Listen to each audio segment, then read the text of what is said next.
ekki segja að ungt fólk sé vitlaust sem að mér finnst og það þannig og það ekkert út af því að þetta unga fólk sé eitthvað sérstaklega vitlausara en annað ungt fólk. Það bara nákvæmlega vitlaust og við ættum að gera ráð fyrir að það sé í samanburði við allar aðrar kynslóðir sem koma undan þeim. Hins vegar kraftur ungs fólks og ákveðin svona líkamlegur og svona atgerfis meðbyr sem að fylgir því að vera ungur og krafturinn. Ég held að það sé eitthvað sem að sjálfsögðu hægt að nýta en hann verður ekki nýttur ef að stanslaust verið að segja við ungt fólk að eina sem að viðkemur lífinu það hvort að opinber þjónusta sé nægilega vel í stakk búin til þess að taka á utan um því. Þetta þessi hlýi faðmur ríkisins og ég tel að þetta sé of. Ég tel að ungt fólk sé of mikið að staðna vegna einmitt þessara hugmynda það að ríkið sé einhvern veginn að fara að koma til móts við allar þína þarfir og að ef að þig skortir eitthvað, ef að þig vantar eitthvað að þá það út af því að ríkið kom ekki nægilega mikið til móts við þig og þú einhvern með svona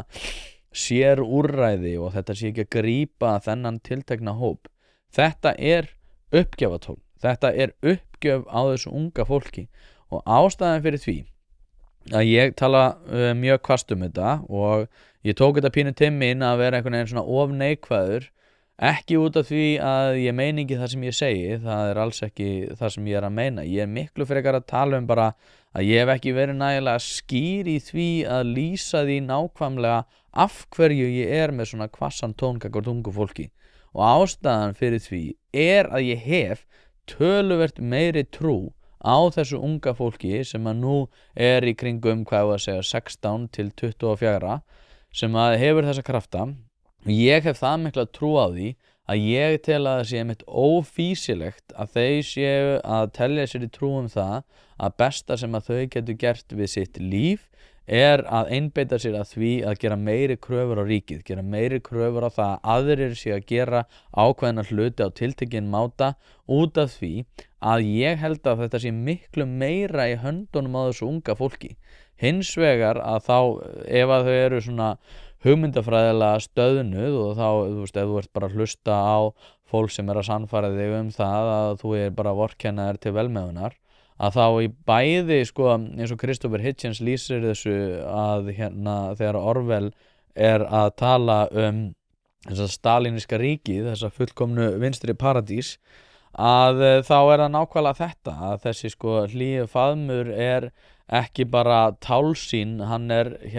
brella. Það að segja not just an illusion but a delusion. Þetta sýndarbrella þar sem að þér tjáð að ákveðin aðilar geti komið til móts við þínar þarfir og þér henni sagt að ef að þessi velmegun svona ríkisvaldsins mun koma til með að verða leitt til lykta einmitt með peningum þeirra stórfyrirtækja sem eru svo slæm og þau keyrum á Range Rover og skála í dýra drykki,